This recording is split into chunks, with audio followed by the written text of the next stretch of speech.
On June 22, 1941, on behalf of the government, the Vice Chairman of the Council of People's Commissar and People's Commissar for Foreign Affairs, Vyacheslav Molotov, announced that the enemy was invading the USSR, called on the people to defend their motherland, and concluded his speech with the legendary phrase, "Our cause is just. The enemy will be defeated. Victory will be ours." Заместитель председателя Совнаркома Союза СССР и Народный комиссар иностранных дел Вячеслав Михайлович Молотов обратился по радио к гражданам и гражданкам Советского Союза. Граждане и гражданки Советского Союза. Советское правительство и его глава, товарищ Сталин, поручили мне сделать следующее заявление. Сегодня, в 4 часа утра, без предъявления каких-либо претензий к Советскому Союзу, без объявления войны, германские войска напали на нашу страну, атаковали наши границы во многих местах и подвергли бомбежке со своих самолетов наши города. Это неслыханное нападение на нашу страну является беспримерным в истории цивилизованных народов вероломством. Теперь, когда нападение на Советский Союз уже совершилось, советским правительством дан нашим войскам приказ отбить разбойничье нападение и изгнать германские войска с территории нашей Родины. Правительство призывает вас, граждане и гражданки Советского Союза, еще теснее сплотить свои ряды вокруг нашей славной большевистской партии, вокруг нашего советского правительства, вокруг нашего великого вождя, товарища Сталина. Наше дело правое. Враг будет разбит. Победа будет за нами. This moment marked the beginning of the large-scale mobilization of the Soviet people to fight the invader, which took place in 3 phases: the buildup of forces, the search for resources, and boosting the morale of the Soviet people. In the days after June 22nd, the headquarters, Evacuation Council, Soviet Information Bureau, and the State Defense Committee were created. Even on June 22nd, the day the war was declared, lines were already forming at military recruitment offices throughout the country. The mobilization of men aged 23 to 36 was officially announced for the next day, but people did not want to wait. The commissars had to ask permission to start work earlier. In Leningrad alone, approximately 100,000 men showed up at recruitment offices without yet having received their conscription notices. The total contingent subject to mobilization was 10 million men. But by July 1st, the Red Army had already been reinforced with 5.3 million men. Request from Mikhail Makushkin to the Defense Committee of the USSR, dated July 10, 1941, for enlistment in the Red Army. I request my enlistment in the active Red Army. I will defend my beloved motherland with all my might by destroying the fascist invaders. I was born in 1923, completed the 7th grade, and work as a thread grinding machine operator at the Frunze plant. Please grant my request. Request from Mikhail Kiselyov to the military commissar of the Baumansky district of Moscow, dated September 4, 1941, for enlistment in a fighter battalion. Comrade Commissar, I ask you at least to enlist me in a fighter battalion. Everyone insists on exempting me from military service and removing me from the registry, but I do not feel so ill. I am quite capable of fighting the enemy. As for handling weapons, I learned very quickly. On July 3, 1941, Joseph Stalin made a radio speech. his first as the head of the government in 12 days of war. In his speech, Stalin noted that the enemy was cruel and merciless, seeking to seize Soviet lands and resources and destroy the national culture of the peoples of the USSR. It was a liberation war, not only for the citizens of the USSR, but also for Europe. He called on the people to unite and mobilize all forces to defeat the enemy, emphasizing that in this war, the USSR would have loyal allies in the peoples of Europe and America. Внимание! Внимание! Слушайте, говорит Москва. Говорит Москва. Работают все радиостанции Советского Союза. Слушайте выступление председателя Государственного комитета обороны товарища Сталина. Товарищи, Красная Армия, Красный флот и все граждане Советского Союза должны отстаивать каждую пять советской земли. Драться до последней капли крови за наши города и села, проявлять смелость, инициативу и смелку, свойственные нашему народу. Наши силы неисчислимы. Создавшийся враг должен будет скоро убедить Советов. Вместе с Красной Армией поднимаются многие тысячи рабочих, колхозников, интеллигенции на войну с напавшим врагом. Поднимутся миллионные массы нашего народа. Государственный комитет обороны приступил к своей работе и призывает весь народ сплотиться вокруг партии Ленина-Сталина, вокруг советского правительства для самоотверженной поддержки Красной Армии и Красного флота, для разгрома врага, для победы. Все наши силы на поддержку нашей героической Красной Армии, нашего славного Красного флота. Все силы народа на разгон врага. Вперед по нашу победу! Stalin's speech on July 3rd provided a powerful impetus for the mobilization of the entire Soviet people to fight the enemy. This slogan became one of the main mottos of the Great Patriotic War and united the entire Soviet people in the struggle for the freedom of their motherland. The address, Brothers and Sisters, became one of the most memorable moments of Joseph Stalin's historical speech. It had a profound meaning and special importance. For the first time, the official rhetoric of a state that professed an atheistic ideology employed a speech with a religious undertone. This demonstrated a departure from conventional ideological rhetoric, emphasizing the national nature of the struggle and its reliance on the spiritual values and traditions of the peoples of the Soviet Union.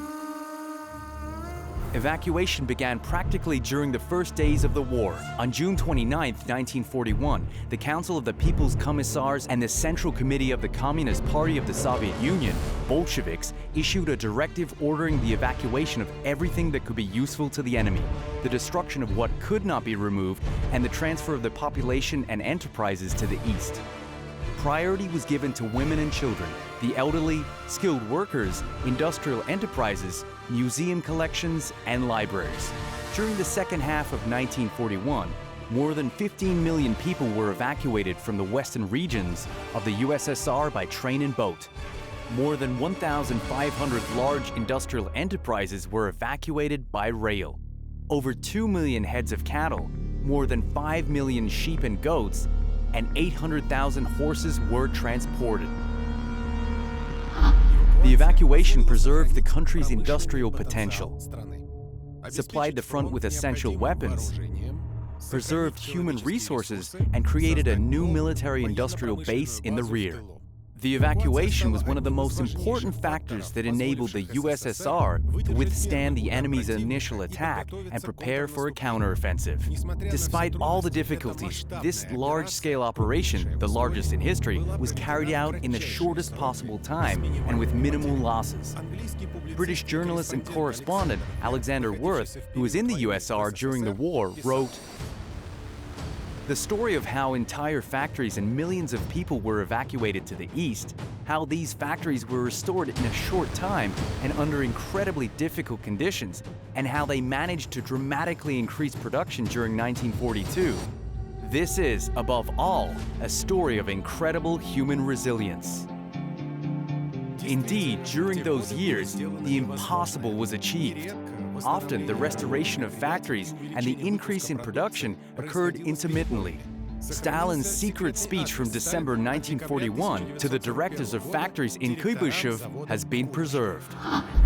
You have failed our country and our Red Army. You have not deigned to produce the Il-2 yet. Our Red Army needs Il-2 aircraft like it needs air, like it needs bread. I ask you not to make the state lose patience, demanding that you produce more Il-2s. This is my last warning. In a declassified daily report to Comrade Stalin on the delivery of engines and aircraft on May 26, 1942, next to the number of accepted engines, the following comments appear. This is ridiculously little. Scoundrels.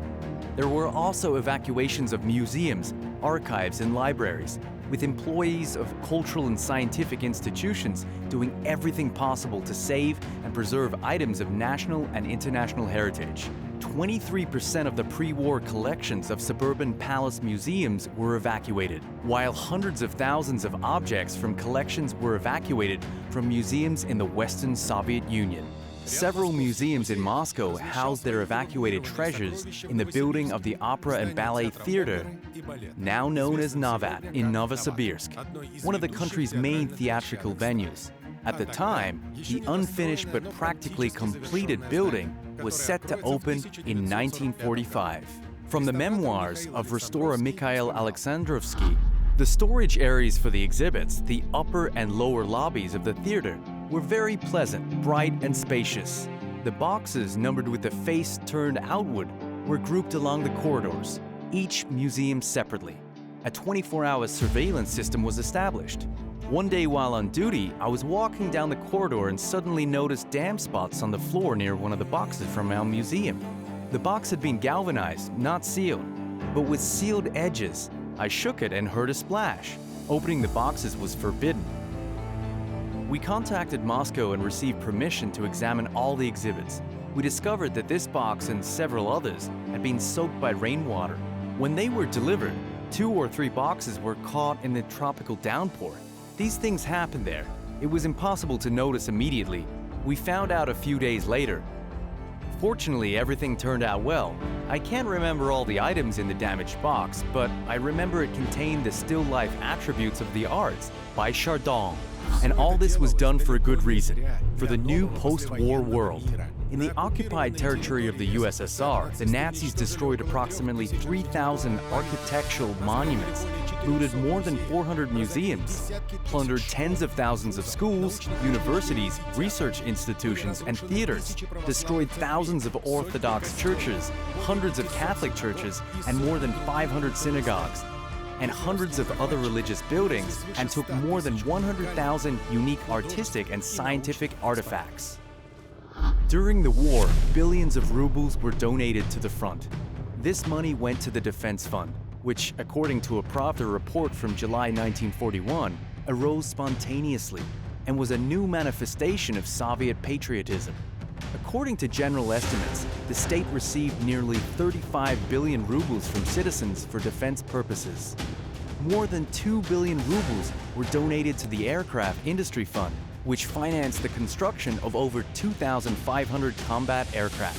For example, squadrons of up to 6 aircraft were built with the contributions from the housewives of the Sverdlovsk district in Moscow, under the name Soviet Patriot, and from the actors of the Mali Theater under the same name. Throughout the war, dozens of air squadrons with their own names were built with contributions from Voronezh to Khabarovsk, from Georgia to the Arctic. Listing all their names would take a long time. Employees of practically all creative, educational, and scientific institutions in the country provided significant assistance to the front.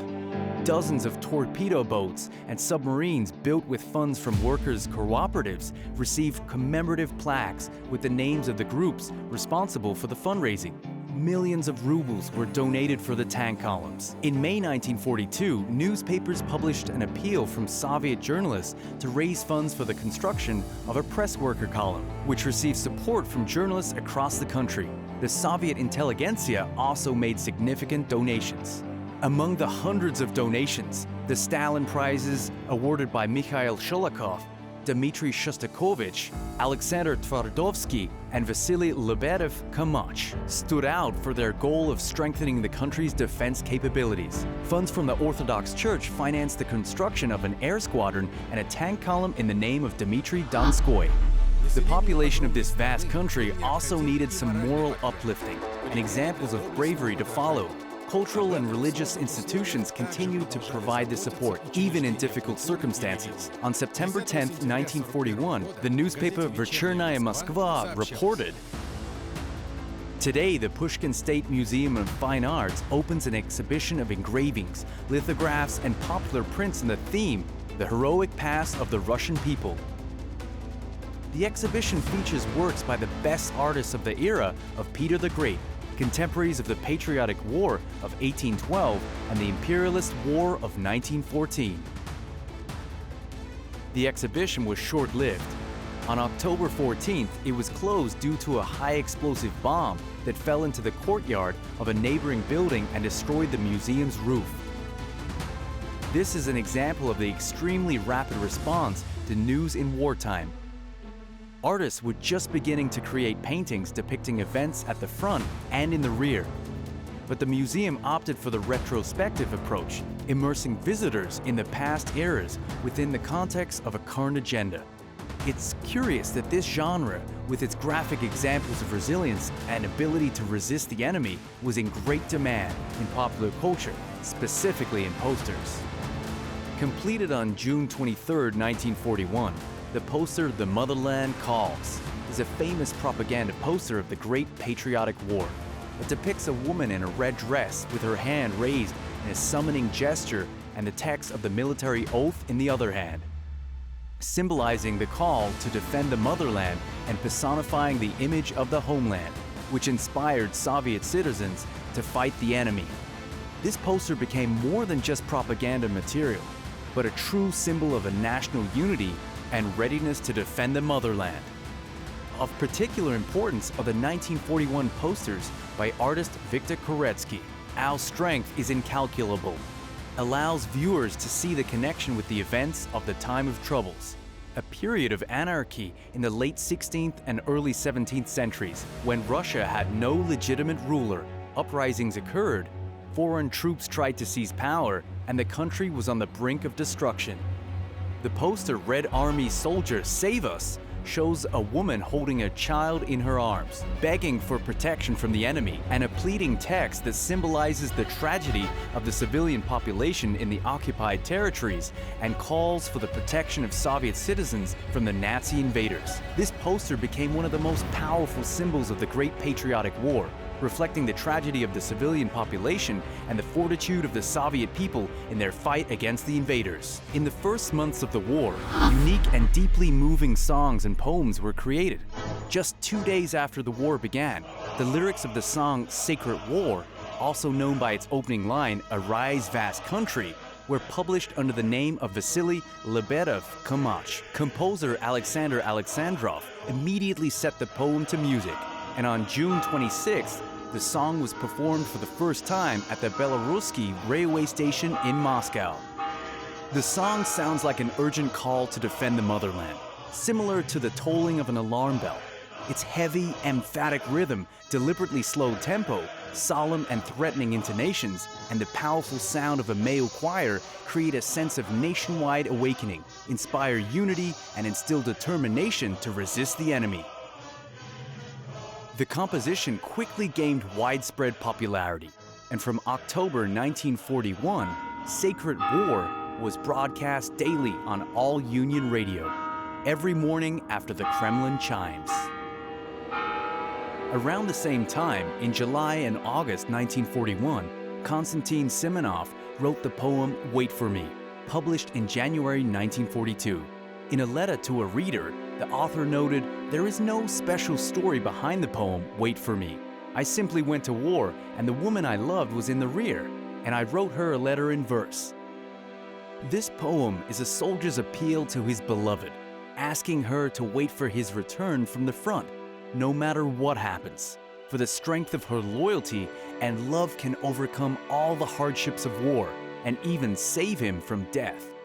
The poem became one of the most significant works of the Great Patriotic War, acquiring the status of a true hymn of loyalty and hope for millions of people. The work has been translated into many languages, including Chinese, Vietnamese, English, Hebrew, Slovak, Ukrainian, Turkish, and Hungarian.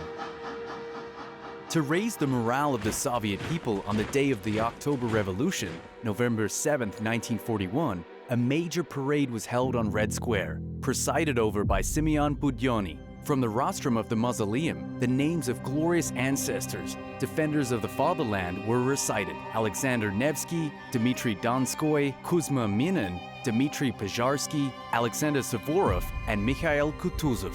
According to some sources, the parade was not to be interrupted in the event of bombing, and newspapers were instructed to cover this symbolic event as widely as possible. The mass heroism of the Soviet people also demanded a connection with the valiant past. In May 1942, new military orders were issued: the Order of the Patriotic War, first and second class, and the orders of Suvorov, Kutuzov, and Nevsky. They complemented the orders of Lenin, the Red Banner, and the Red Star, and the first awards were presented after the Battle of Stalingrad. The peak of spiritual and moral uplifting came in September 1943, when, on the eve of the Tehran summit of leaders of the main Allied powers, Stalin met with the clergy, followed by the election of the Patriarch Sergius of Moscow and all Russia. It's worth noting that this occurred in a country where atheism was supported by party and governmental bodies until the end of the 1980s, and where Vladimir Lenin declared, "We must combat religion."